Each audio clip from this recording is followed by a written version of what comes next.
With questions about just how effective America's bombs are, Iran tries to claim a victory against Israel. Ayatollah Ali Khamenei issued a defiant video message and a direct message to the Iranian people. It's his first appearance since the fragile ceasefire that followed the hits on Tehran's nuclear installations. Despite major military losses, the Ayatollah says his country has, in his words, crushed Israel.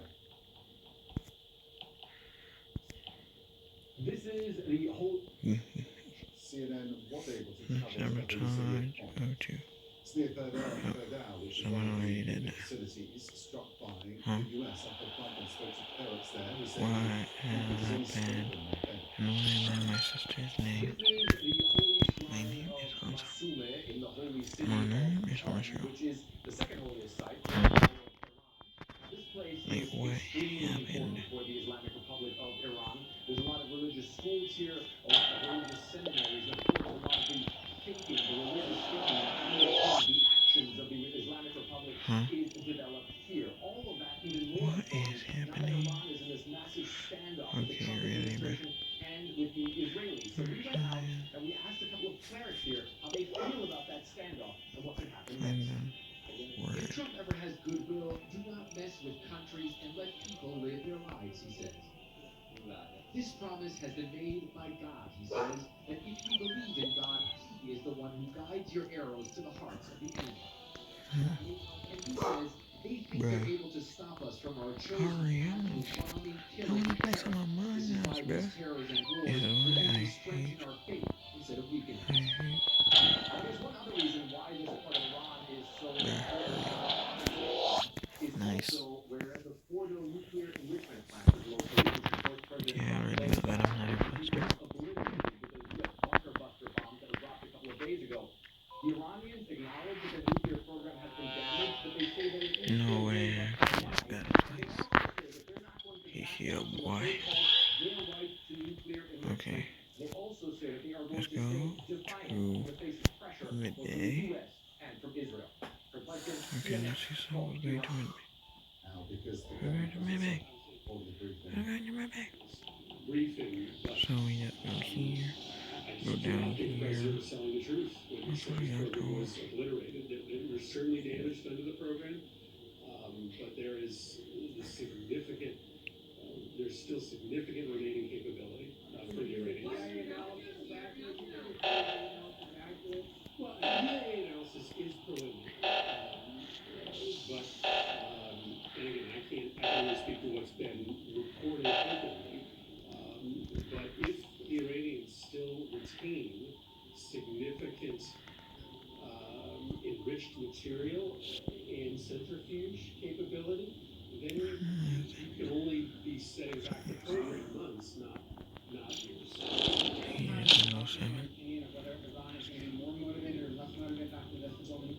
I'm not going to talk about anything from the briefing. I walk away from that briefing still under the belief that we have not obliterated the program. The president was deliberately misleading the public when he said the program was obliterated. It is certain that there is still significant capability and significant equipment that remain.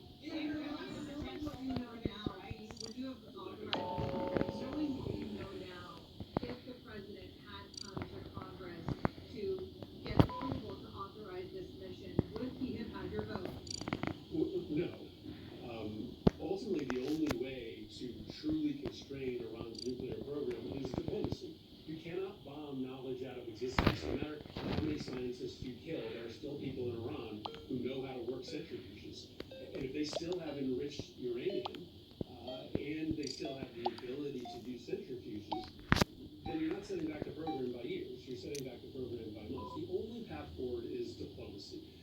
And I just have not heard a realistic path from this administration about all of us would love it to develop an agreement in which Iran promises. Okay, just hearing from Chris Murphy, the Senate Democrat, after a briefing on the intel around what was destroyed actually in Iran by the US.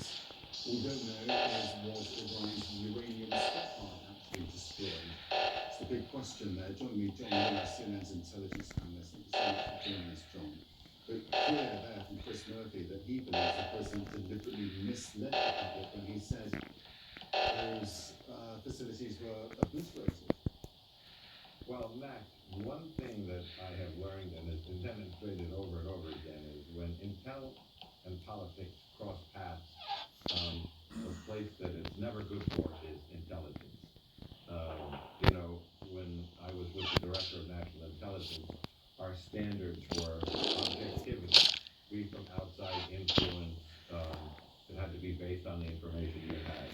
Independence from political considerations. The intelligence community had to avoid that. Timeliness. You know, you had to be on top of your game and at least say what you knew, what you didn't know, and how you knew it or didn't as quickly as possible for decision makers. And of course, all source intelligence, meaning you've got to use everything from every different intel source, imagery from satellites, SIGINT from intercepts, to human intelligence from sources on the ground. And what you're seeing here, Max, in the United States over the last few days is political spin, total obliteration. Okay, how could anyone know that? It's a million miles underground. It could be fixed within a couple of months. How can anyone know that for sure? The problem is these assessments are actually still coming together, and intelligence professionals, who hopefully are shielded from all this noise, but that's not realistic, are working on the all-source approach to say, what can we prove? What do we think with high confidence? What can we assess with lower confidence? And how do we get that to decision makers? Unfortunately, what we're seeing is all of that's being pushed to the surface and debated as a matter of politics, which makes it harder to understand. Also, being obliterated would suggest all of the uranium was there, but now we're hearing from government voices that they may have moved it out. So, I mean, how easy would it be to move out, and how does that really leave the argument on? Well, there's two specific arguments there when it comes to the basic portal, which we're looking at on the screen, which is this underground base, which is a lot of trucks showed up there a couple of days before these hits and moved a lot of stuff out. Now, analysts have been looking at that imagery, and according to Reuters and according to the Defense Department, what they've determined is those were construction workers who were brought in a couple of days before this bombing, anticipating that something like this could happen in the next couple of weeks, and that they were putting concrete over the entrances that a missile could be shot down, and that's what they were there for. They weren't moving things in and they weren't moving things out, according to that analysis. But again, for a proper intelligence assessment, you've got to widen the aperture to say, all right, well, does it make sense that all the highly enriched uranium in the possession of the country whose goal is completing this program would have been kept in one place? The IAEA, the inspectors from the International Atomic Energy Commission, basically said that they believed there were 3 covert locations to which they did not have access to inspect, where they wanted to know what was going on. So these are open questions, not up for debate, but from an intelligence standpoint, up for more study by the intelligence community. This is not the kind of thing in a world where we want instant gratification that's going to today, where you're going to get it all yesterday or today or tomorrow. This is going to be weeks of assessment to figure out exactly how much damage was done to that program and exactly how long it would take if it could be put back together again. And the answer could sway to either end. It'll probably end up somewhere in the middle, but it's got to be worked through. And the soundbite war between Democrats and Republicans is not helping it. Oh no, it's really difficult for the intelligence people, isn't it? Because they're always working in sort of grey areas and trying to build a Terrible picture. for morale. Yeah, in terms of, this is the latest line we got from Israel, at least, from the defense minister, saying it was clear from the beginning that the strike would neutralize the surrounding infrastructure. It wouldn't eliminate the nuclear material itself, which obviously contradicts with what the president said. And actually, the Americans now, along with Israel, according to him, are asking around to hand over its enriched uranium. So it clearly hasn't. They clearly don't think it's obliterated. So presumably, the Americans are going to hand over anything that they do now. Well, that's also going to be a longer discussion, and it's all about leverage, Max. As you understand even better than I do, it's going to be what are Iran's options going to be, and is one of the U.S. options or Israeli options just as likely to come back and say, well, we didn't finish the fight well, we're gonna have to make another run over it and do more damage. That's the kind of thing that Iran has to figure out what is more important, the survival of the program or the survival of that particular regime. And this is going to be something that will be leveraged in the negotiations that President Trump is trying to move forward with. It's going to be reflected against what are Israeli interests there and those discussions with the United States. So we still have a ways to go. I know that there was a tendency after the bombing mission to kind of flash the mission accomplished, the end over the screen, but we're in the middle.